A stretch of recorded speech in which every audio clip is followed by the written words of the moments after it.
Tempo de Luz. Olá, mais uma vez presente aqui com você. Nessa oportunidade, nós vamos continuar conversando sobre as Escrituras Sagradas, continuar transmitindo para você o conteúdo bíblico, trazendo para você quais são os interesses de Deus para a sua vida através do que nos diz a Palavra de Deus e através do que a Palavra de Deus nos ensina. Antes de tudo, vamos orar. Senhor nosso Deus, nosso Pai, Deus eterno e soberano, Criador dos céus e da terra, fundador de todo o universo. Nesse momento, Senhor, te agradeço por essa oportunidade, por esta ocasião de estar aqui transmitindo a Tua santa e gloriosa Palavra. Agradeço também, Senhor, por este local que nesse momento se transforma, passa a ser instrumento de transmissão do Teu conteúdo. Agradeço por todos os envolvidos neste acontecimento. Agradeço por todos os envolvidos, direta ou indiretamente, na realização dessa programação. Peço a Tua bênção sobre a vida de cada um. E agradeço ainda pelo querido telespectador que está dedicado nesse instante a parar um pouco para dar atenção à Palavra de Deus transmitida nessa oportunidade. Todos esses agradecimentos, Senhor, ainda não são suficientes para agradecer tudo de bom que o Senhor tem feito por cada um de nós. Peço que o Senhor receba essa oração, peço que o Teu Espírito se faça presente aqui e também na vida de quem está nos acompanhando. Peço que o Teu Espírito Santo trabalhe poderosamente junto à vida de quem acompanha este programa. Sob a Tua bênção e também assistido pela Tua misericórdia, porque todos carecemos dela, é o que te peço nesse instante, pelo que já te agradeço, em nome de Jesus. Amém. Pois bem, o nosso assunto de hoje, ou melhor, o nosso assunto de sempre são as Escrituras Sagradas.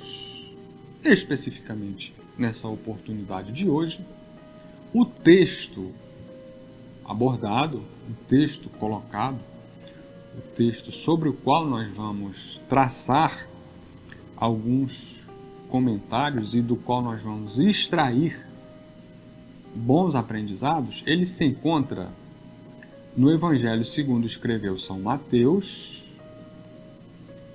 capítulo de número 25, a partir do versículo 14. Se trata de um texto bem conhecido, cujo título é A Parábola dos 10 Talentos. E o versículo 14 começa nos dizendo assim: Palavras de Jesus. Porque isto é também como um homem que, partindo para fora da terra, chamou os seus servos e entregou-lhes os seus bens.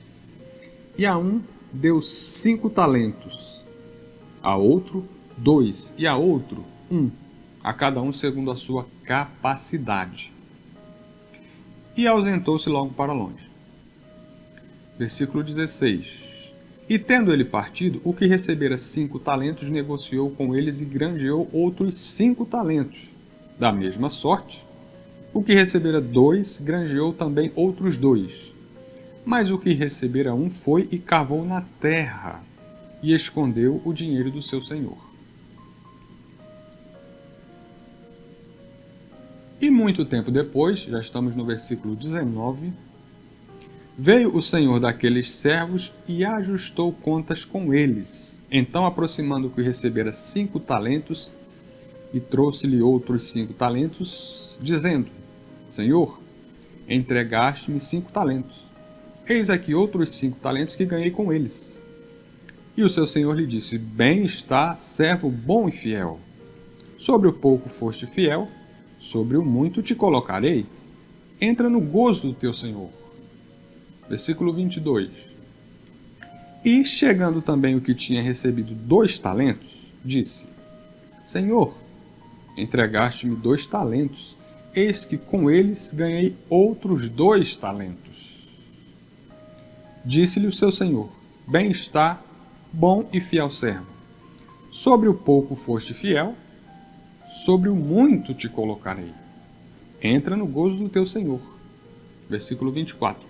Mas chegando também o que recebera 1 talento, disse: Senhor, eu te conhecia, que és um homem duro, que ceifas onde não semeaste e ajuntas onde não espalhaste. E atemorizado, escondi na terra o teu talento. Aqui tens o que é teu. Agora, do 26 em diante, nós temos a resposta do Senhor, a postura do Senhor diante de cada uma dessas realidades apresentadas por cada um desses servos. Versículo 26. Respondendo, porém, o seu senhor, disse-lhe: Mau e negligente servo, sabes que ceifo onde não semeei e ajunto onde não espalhei. Devias, então, ter dado meu dinheiro aos banqueiros, e quando eu viesse, receberia o que é meu com juros. Tirai-lhe, pois, o talento e dai-o ao que tem os 10 talentos, porque a qualquer que tiver será dado, e terá em abundância, mas ao que não tiver, até o que tem ser-lhe-á tirado. Lançai, pois, o servo inútil nas trevas exteriores, ali haverá pranto e ranger de dentes. Então, inicialmente, deixa eu trazer para você o contexto geral dessa parábola dos 10 talentos. O contexto geral desse texto, ele nos indica que nós devemos utilizar oportunidades que Deus nos dá. O contexto geral desse texto, ele nos indica que nós devemos utilizar habilidades que Deus nos dá, aqui entendidas como talentos.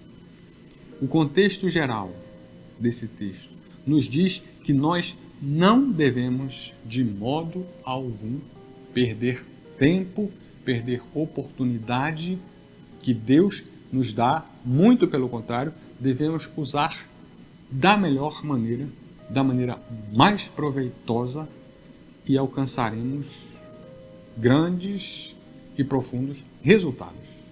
Esse é o contexto geral. Agora nós vamos ver alguns pontos especificamente.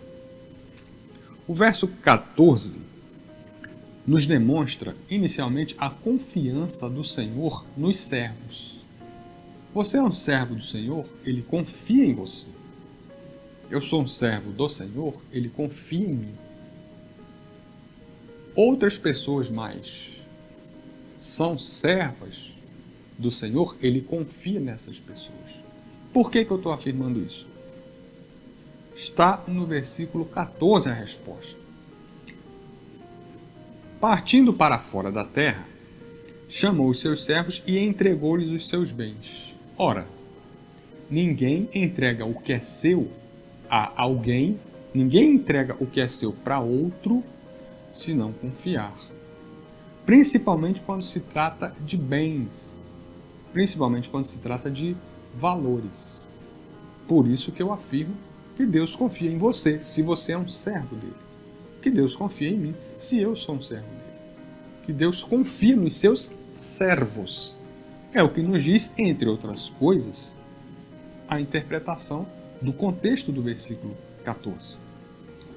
Pois bem, então Deus entrega, o Senhor aqui, representando Deus, evidentemente, entrega bens para serem administrados, dando talentos a cada qual conforme as habilidades de cada um. Então, uma outra realidade que a gente identifica agora no versículo 15. E a um deu 5 talentos, e a outro 2, e a outro 1, a cada um segundo a sua capacidade. E ausentou-se logo para longe. Então, veja bem, Deus enxerga a sua individualidade, Deus enxerga a sua capacidade e respeita Deus enxerga, e eu não estou falando de individualismo que remete a egoísmo. Não é nesse sentido. Estou falando individualidade relativamente ao conjunto de características peculiares de cada indivíduo. Nesse sentido, eu estou mencionando o termo individualidade. Uma pessoa não é igual a outra pessoa e não precisa ficar se comparando. Cada servo é um indivíduo em si mesmo, cada servo é um indivíduo com as suas características, cada servo é um indivíduo com as suas habilidades, com as suas capacidades, com os seus talentos, eventualmente com suas limitações, e Deus respeita. Deus identifica, observa e respeita. Por essa razão, essa diferença. Para um, 5 talentos. Para outro, 2 talentos. Para outro, 1 talento, conforme a individualidade. Não individualismo, de egoísmo, não. Conforme a individualidade, a característica pessoal peculiar ligada à personalidade de cada um desses servos. E nem por isso Deus fica comparando um com o outro. Você não precisa ficar se comparando com o vizinho. Eu não preciso ficar me comparando com o vizinho, com aquele que aparentemente tem mais ou menos talentos. Essas comparações são inúteis. Cada pessoa é individual. Cada pessoa é um indivíduo com as suas características, com os seus dons que Deus lhe deu, com as suas capacidades que Deus lhe deu, eventualmente com alguma limitação, que ninguém é perfeito, mas todos os servos, não alguns, todos aqueles que são de fato servos de Deus, desfrutam da confiança de Deus. Com certeza Deus te entregou alguma coisa. Você pode até ainda não ter identificado, mas com certeza absoluta, se você é servo de Deus, se você é serva de Deus, o Senhor te entregou alguma coisa. Então trabalhe, identifique, trabalhe, desenvolva, cresça e traga ao final satisfação para o Senhor Deus que entregou alguma coisa nas suas mãos porque confia em você. A partir do versículo 16 e 17, nós vamos identificar uma outra especificidade. Vamos ler primeiro versículos 16 e 17, do capítulo 25 do Evangelho segundo São Mateus.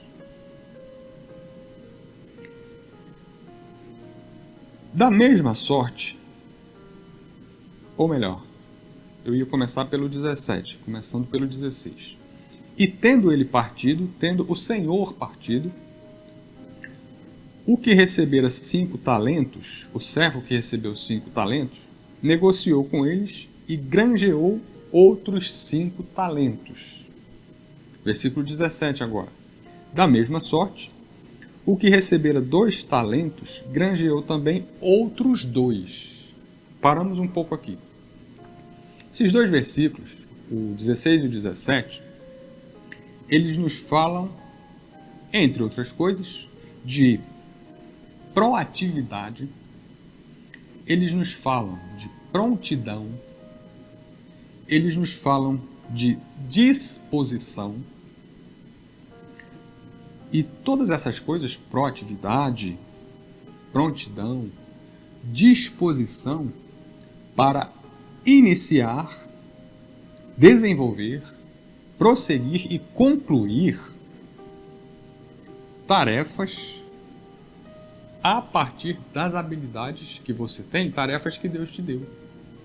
Então, no versículo 16 e 17, a gente observa esse contexto, como eu já disse, de proatividade, disposição, prontidão, iniciativa, para dar o primeiro passo, mas não só o primeiro, dar o segundo, dar o terceiro, dar o quarto, dar o quinto, o sexto e, digamos assim, pegar embalo e fazer mesmo, desenvolver mesmo, dentro das suas capacidades, dentro das suas habilidades, aquilo que Deus concedeu que você faça e desenvolva.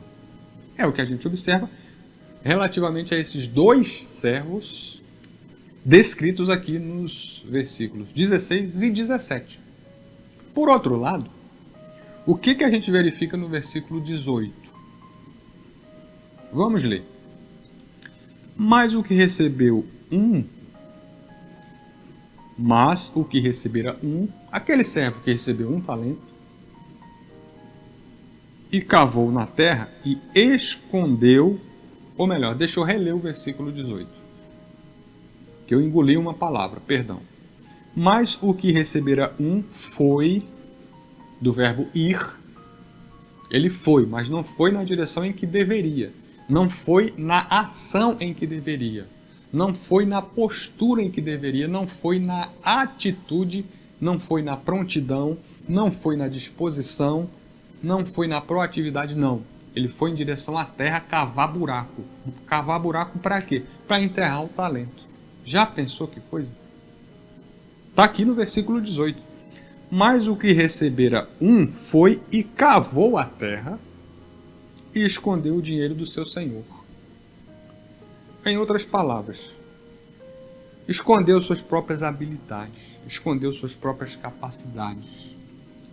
Não quis, por alguma razão, por temor, por receio, por vergonha, por timidez ou por todos esses motivos simultaneamente, ele se negou a ter uma postura semelhante à postura dos demais. Sabe aquela postura de ação? Aquela postura de fazer? Aquela postura de agir? Essa ele não teve. Foi lá, quietinho, escondeu o talento dado por Deus e, dessa maneira, com esse comportamento, se negou a desenvolver tarefas, se negou a concluir, né, tarefas que o seu Senhor lhe delegou, e você vai ver o resultado disso lá adiante, que não é um bom resultado. Então nós vimos aqui versículos 16, 17 e 18, essas especificações. Vemos posturas de proatividade, de ação, de disposição mesmo, de arregaçar a manga e ir adiante, e dar todos os passos necessários para agradar a Deus. E vimos também aqui uma postura contrária a essa, uma postura que é considerada uma postura inerte, negligente e reprovável. Pois bem, então, passando adiante, nós temos ainda uma outra observação para colocar. O contexto dos versículos 16, 17 e 18 nos mostra sobre diligência e negligência. Esses 3 versículos que descrevem as ações dos 3 servos, os 3 versículos nos mostram ao mesmo tempo detalhes sobre diligência e detalhes sobre negligência. Nos mostram detalhes sobre trabalho e nos mostram também uma realidade relativa à ociosidade. E tanto a diligência tem resultados, como a ociosidade, a inércia, a falta de ação, ela também tem resultados. Agora, nunca espere que sejam os mesmos resultados, porque não são jamais.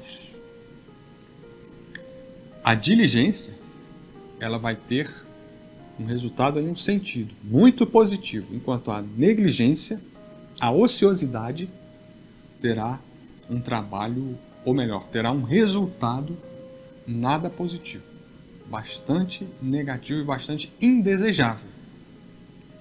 E, fazendo uma segunda observação, ainda dentro desse contexto, o que nós vemos no versículo 16, 17 e 18? Deixa eu ler outra vez para você. Os 3 versículos, 16, 17 e 18 do capítulo 25 do Evangelho de São Mateus. E tendo ele partido, o que recebera 5 talentos, negociou com eles e granjeou outros 5 talentos. Da mesma sorte, o que recebera 2, granjeou também outros 2. Mas o que recebera 1 foi e cavou na terra e escondeu o dinheiro do seu senhor. uma importante observação a fazer. O trabalhar de Deus na sua vida depende de Deus em uma parte, mas o trabalhar de Deus na sua vida depende de você também. Já pensou nisso? Você já parou para pensar nisso? O trabalhar de Deus na sua vida, em parte, depende de Deus. Em quê? Naquilo que você não consegue fazer. Naquilo que Deus faz por você. Você nota aqui que os bens entregues eram do Senhor. Os talentos entregues pertenciam ao Senhor, não aos servos. Então, essa parte de entregar, essa parte coube ao Senhor. E Ele fez. Ele cumpriu a parte dele. Agora, a parte de desenvolver, a parte de agir, a parte de iniciar, permanecer, continuar, enfim, a parte de concretizar realizações a partir dos talentos recebidos, essa parte coube aos servos. Houve 2 que fizeram, que entenderam como deveriam se comportar da melhor maneira para agradar ao Senhor e assim agiram. Houve um 3º que, infelizmente, se direcionou numa tendência que não foi a melhor, que não foi a recomendável e que foi considerada ruim. É o que a gente vê lá na conclusão do contexto, lá no versículo 30. Então, é bom que você esteja atento a essa realidade. O trabalhar de Deus na sua vida e na minha vida depende dele, sim, nas coisas que só Ele pode e sabe fazer, mas naquilo que nós podemos e sabemos dentro de nossas habilidades, dentro de nossas capacidades. Então, nisso depende de nós. Precisamos agir para agradar ao Senhor quando Ele vier a requerer de nós na inevitável prestação de contas, que, diga-se de passagem, vai chegar para todo mundo. Algum dia chega com certeza. Então, meus amados, nós enfatizamos, para finalizar, que o contexto geral da parábola dos talentos, ele nos diz que devemos utilizar as oportunidades, os talentos e as habilidades que Deus nos dá da melhor maneira possível, não devemos desperdiçar, e nos mostra também a diferença de resultados entre aqueles que trabalham diligentemente e aqueles que escondem o talento na terra. Mostra a diferença de resultados alcançados por aqueles que se propõem a realizar a vontade do seu Senhor, que arregaçam as mangas, que dão o primeiro passo, e o segundo, e o terceiro, e o quarto, e pegam o embalo e seguem em frente, e resolvem e solucionam. Esses agradam ao seu Senhor, porque estão desenvolvendo os talentos recebidos. E o resultado, a recompensa deles, sabe qual é? É essa aqui, ó. Está no versículo 21.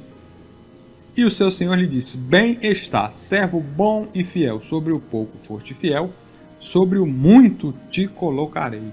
Entra no gozo do teu Senhor. Você será recompensado. Se você é esse servo bom, se você é esse servo fiel, você será recompensado. Aliás, você será muito bem recompensado, porque Deus não entrega recompensa mais ou menos. Deus não entrega recompensa deficiente, não. Deus entrega recompensas extraordinárias para aqueles que, como esse servo aqui, são qualificados como servos bons e fiéis. E aquele outro que foi numa direção oposta, que escondeu o talento, que desperdiçou o tempo, que desperdiçou a oportunidade, que desperdiçou a ocasião. O que aconteceu com ele? Teve resultado? Teve sim, mas não foi nada recompensador o resultado que ele obteve. Foi muito diferente dos demais. Está aqui no versículo 28.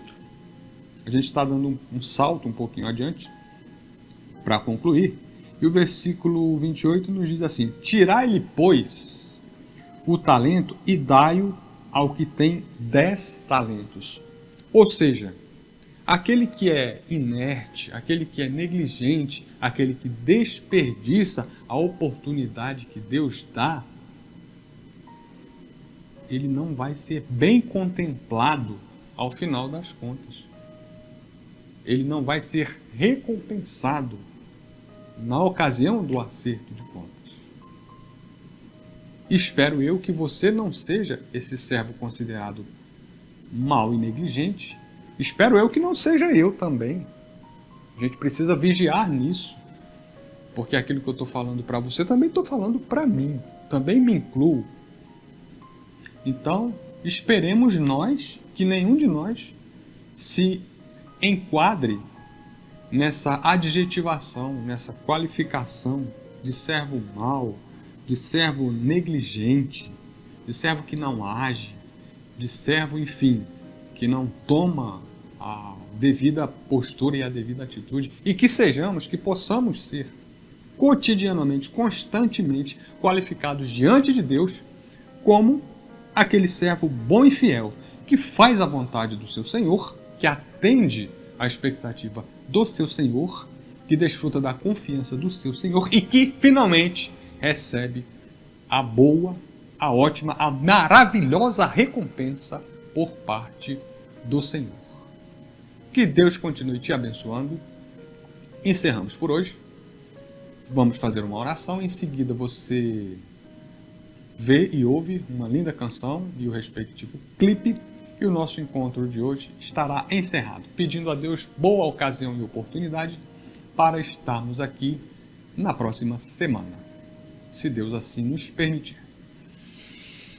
Senhor nosso Deus, nosso Pai, mais uma vez aqui, Senhor, te agradecendo por este dia, por esta hora, por esta riquíssima oportunidade de oferecer o teu conteúdo ao telespectador, de transmitir a tua palavra, onde estão contidos os teus interesses, a tua palavra que anuncia para nós a tua vontade, a tua palavra que esclarece para nós a tua vontade. Uma grande oportunidade de fazer essa transmissão, agradecendo, Senhor, por esta casa, que nesse momento se torna instrumento de transmissão do teu conteúdo, agradecendo pelo telespectador, pela vida dessa pessoa, Senhor, que está nesse instante dedicada a manter sua atenção ao conteúdo transmitido, pedindo que o Senhor derrame todas as suas grandes e gloriosas bênçãos sobre todos os envolvidos nesse acontecimento, nessa programação. É o que nós te pedimos. Pedimos também que o teu Espírito Santo trabalhe poderosamente cada conteúdo aqui ministrado na vida daqueles que absorvem, que ouvem, que acatam, que acolhem e que obedecem a tua palavra. É o que nós te pedimos mais uma vez, te agradecendo por tudo, em nome de Jesus. Amém.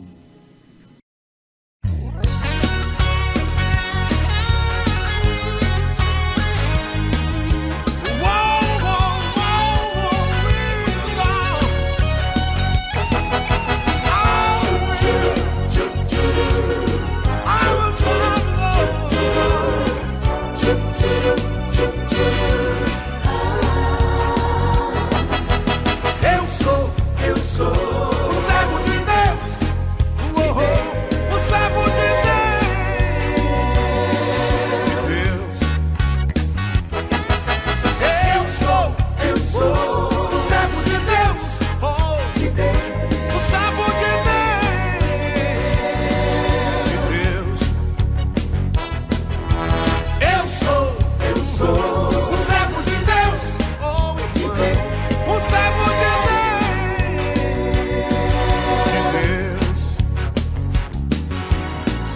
Sou teu, ninguém toma, sou assim, com fama de bom ou de ruim, pá.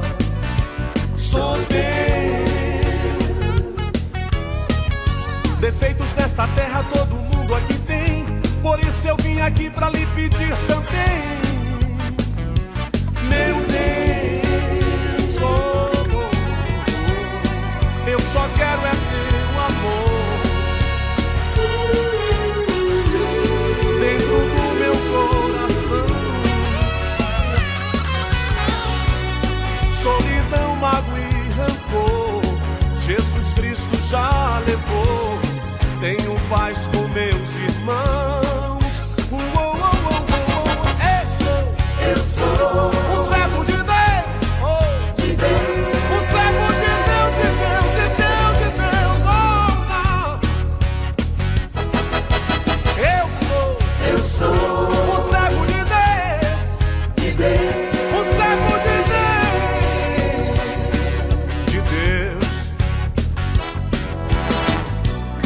Quem sou eu para apontar os defeitos de alguém? Quem sou eu para julgar? Se Jesus mandou amar, quero assim fazer também. Eu sou um servo de Deus, um servo de Deus, irmãos, de Deus.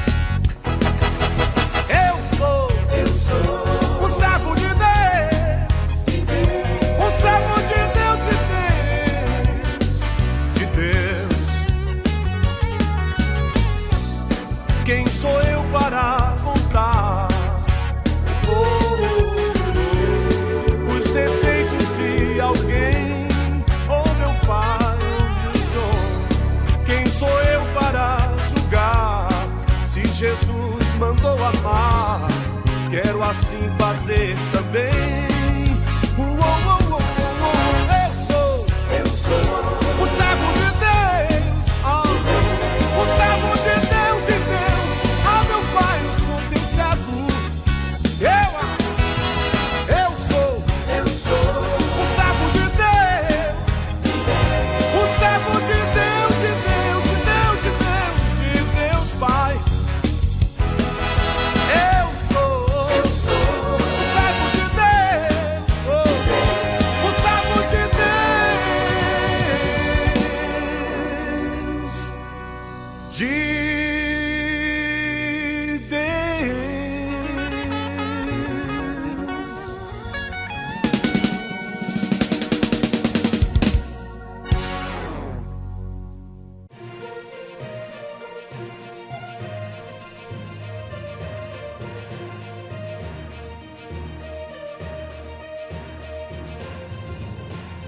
Tempo de luz.